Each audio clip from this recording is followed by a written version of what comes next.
On the 21st of October this year, Manchester United legend Sir Bobby Charlton passed away at the age of 86, and he was not just a Man United legend, he was also an English football legend. So in this video I thought I'd go over his playing career, give like a rundown of it, what happened and what he managed to achieve. So to start with, going all the way back to the 1950s, well, the early 1950s, Charlton started out his career with the Manchester United youth team, and then a few years later in 1956 he was promoted to the senior team, and funnily enough he made his debut at home to Charlton.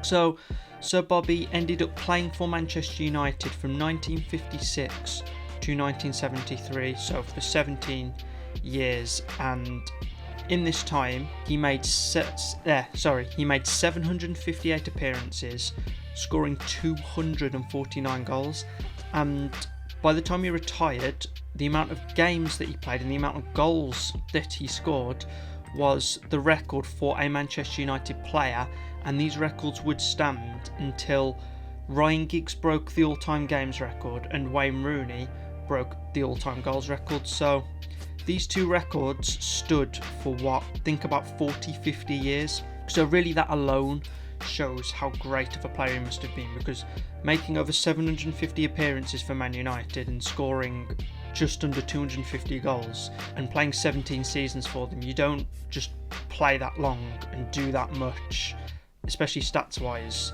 back then, also from the 1950s to the 1970s, if you're just an average player.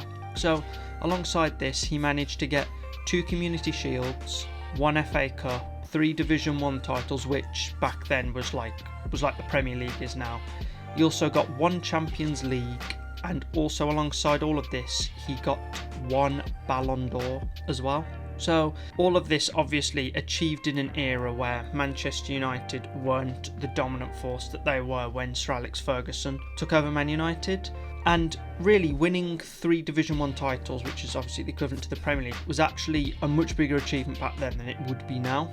Also, with that Ballon d'Or coming alongside England's 1966 World Cup win, he really couldn't have done much more with Man United at the club level.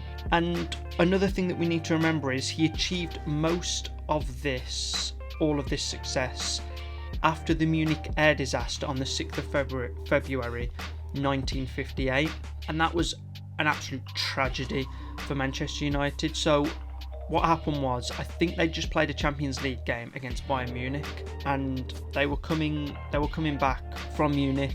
The weather conditions were horrendous basically, and the plane tried to take off twice but it re-landed, and then the third time it went to take off it actually ended up crashing.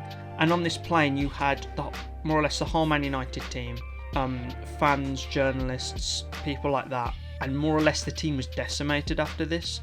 So with Sir Bobby Charlton making his debut in 1956, just 2 seasons into his Man United career, this happens, an absolute disaster, and it just shows the resolve of him as well. He wasn't just a great player, he had it up there in the head as well. So I'm pretty sure when this happened, Sir Bobby would have been about, I think, 21 years old, and for a lot of players this would have completely destroyed them. But he obviously then went on to win the Champions League in the late 1960s, which really was a really nice thing. I think it was about 10 years on from the Munich air disaster that Man United won the Champions League. They had to rebuild the team and they went on to be a brilliant team. So for Sir Bobby, that must have been an incredible feeling to actually go and win the Champions League 10 years after that disaster.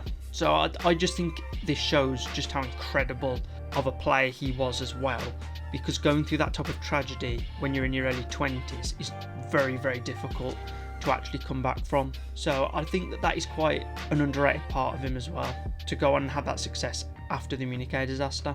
So Sir Bobby also, very, very unsurprisingly, represented England, and he represented England from 1958 to 1970. So in this time, he played 106 games and scored 49 goals. alongside winning that infamous 1966 World Cup, England's first and only Football World Cup as well. So really, for England, from what I've seen and what I've heard, he was like the maestro of that 1966 team. He was like the main guy, so kind of like the playmaker in the middle of the field, making everything happen. And he did score goals. Well, to be honest, back in that time, he scored a lot of goals for that time.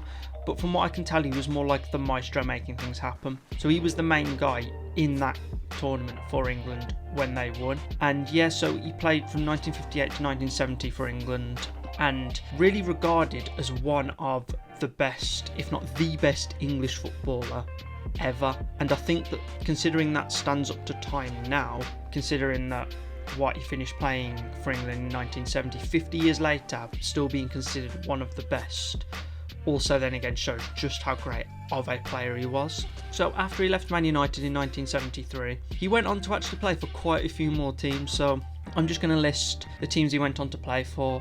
So he played for Preston North End, Waterford United, Melbourne Victory, Bangor City, Newcastle KB United, who folded in 1984, and then finally Blacktown City.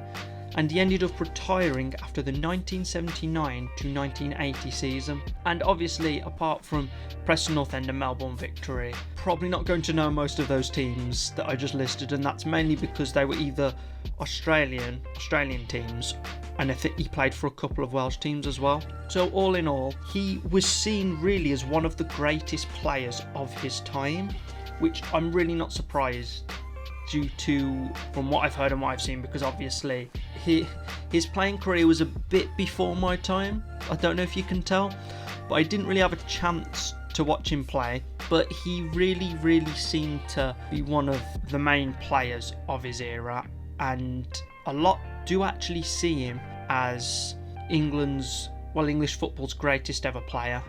And I think it's probably mainly because he was in that 1966 team, yes, but one of the big reasons is most likely due to him being such an important and such an integral player in that team, and also the fact that he went on and played for Man United for as long as he did, alongside him keeping up that consistency, plus really setting the all-time record for goals scored for Man United and appearances for the club. So really, there's a lot here to say that he is to say that he is the best English player ever, which I don't think a lot of people would very strongly disagree with. They might not agree with the fact he's the best ever, but I think more or less everyone can agree that he is one of the best ever. So that's kind of my brief overview of Sir Bobby Charlton's career. A lot of the stats in there. I'm a very big stat guy. So let me know what you think about Sir Bobby Charlton. Did you get to see him that much as a player? Have you seen much of what he did? And what is your overall opinion on him as a player? So leave all that down in the comments. Like and subscribe if you like these types of videos, because I do usually do videos like this, especially when players retire, or unfortunately when players pass away as well. I'll look kind of back at their career and what their career looks like now. So yeah, that's the video. Rest in peace to Sir Bobby Charlton, one of the greatest, really, I think you can say he's probably one of the greatest footballers ever. Certainly easily one of the greatest English footballers ever, being in that team that brought England's currently one and only World Cup back home. And yeah, that's the video. Thank you for listening, and hopefully I will see you in the next one.